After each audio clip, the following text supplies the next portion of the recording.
DPSP, जिसे directive principles of state policy कहा जाता है, यानी कि राज्य के नीति निर्देशक तत्व। डीपीएसपी का वर्णन भारतीय संविधान के भाग 4 में किया गया है। डीपीएसपी से संबंधित अनुच्छेद भाग 4 में 36 से 51 तक वर्णन है। डीपीएसपी का भारतीय संविधान में उद्देश्य है कि एक लोक कल्याणकारी राज्य की स्थापना करना और सोशल एवं इकोनॉमिकल न्याय प्रदान करना। भारतीय संविधान के अनुसार जब भी किसी कानून का निर्माण किया जाएगा, तब हमेशा डीपीएसपी को ध्यान में रखा जाएगा। कुछ महत्वपूर्ण स्टेटमेंट्स डीपीएसपी के बारे में जो कॉम्पिटिटिव एग्जाम्स में बार बार पूछे जाते हैं, वो स्टेटमेंट्स है। डीपीएसपी को बाबा साहेब अम्बेडकर ने यूनिक फीचर कहा है। डीपीएसपी को ग्रैनविल ऑस्टिन ने संविधान की आत्मा कहा है। डीपीएसपी को टी कृष्णामाचारी ने ट्रू डस्टबिन कहा है। डीपीएसपी को ऐसा चेक जिसका भुगतान बैंक अपनी सुविधा अनुसार करेगा, केटी साहनी कहा है। डीपीएसपी को संविधान का जीवनदायी प्रावधान एलएम सिंघवी ने कहा है।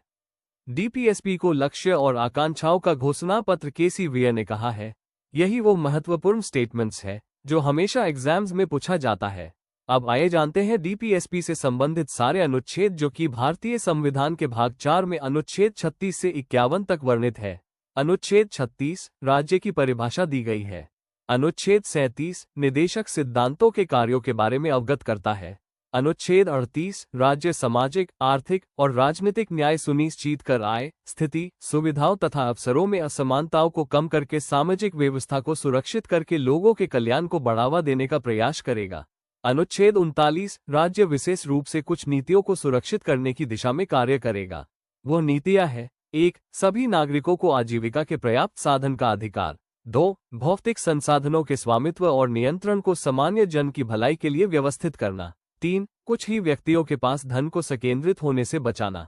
4. पुरुषों और महिलाओं दोनों को समान कार्य के लिए समान वेतन। 5. मजदूरों के शक्ति और व्यवस्था की सुरक्षा। 6. बच्चों के बचपन एवं युवाओं का शोषण न होने देना। अनुच्छेद 39 ए, जिसे 42वां संविधान संशोधन करके 1976 में जोड़ा गया, ये है कि राज्य समान एवं निःशुल्क सहायता का प्रावधान करेगा। अनुच्छेद 40 राज्य ग्राम पंचायतों को स्वशासन की इकाइयों के रूप में संगठित करने के लिए कदम उठाएगा। अनुच्छेद 41 बेरोजगारी, बुढ़ापा, बीमारी और विकलांगता के मामलों में कार्य करने, शिक्षा पाने और सार्वजनिक सहायता पाने के अधिकार सुरक्षित करना। अनुच्छेद 42 राज्य काम की न्यायसंगत और मानवीय परिस्थितियों को सुनिश्चित करने एवं मातृत्व राहत के लिए प्रावधान करेगा।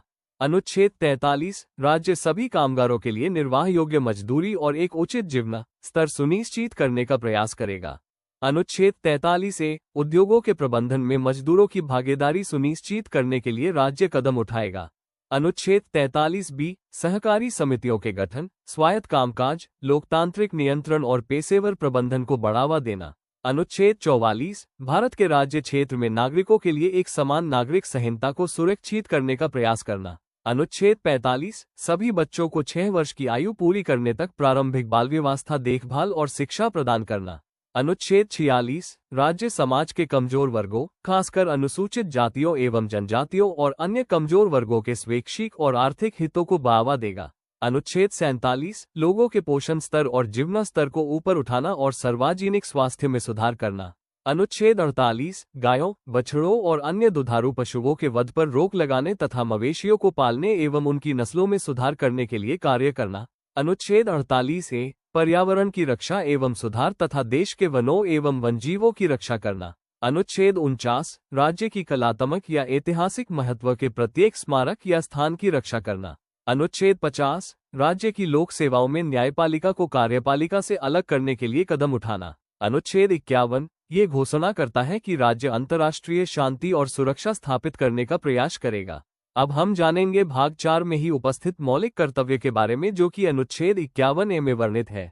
भारतीय संविधान में मौलिक कर्तव्य को 42वां संविधान संशोधन करके 1976 में जोड़ा गया। सरदार स्वर्ण सिंह समिति के सिफारिश पर मौलिक कर्तव्यों को भारतीय संविधान में जोड़ा गया।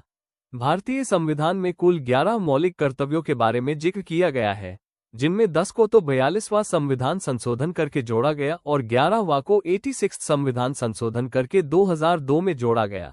आइए अब एक क्रम से जानते हैं कि वह 11 मौलिक कर्तव्य कौन कौन से हैं। 1. संविधान का पालन करना और उसके आदर्शों और संस्थानों, राष्ट्रीय ध्वज और राष्ट्रीय गान का सम्मान करना। 2. उन महान आदर्शों को संजोना और उनका पालन करना जिन्होंने हमें भारतीय स्वतंत्रता संग्राम में प्रेरित किया। 3. भारत के संप्रभुता, एकता और अखंडता को बनाए रखना और उसकी रक्षा करना। 4. देश की रक्षा करना और जरूरत पड़ने या कहे जाने पर राष्ट्रीय सेवाएं प्रदान करना।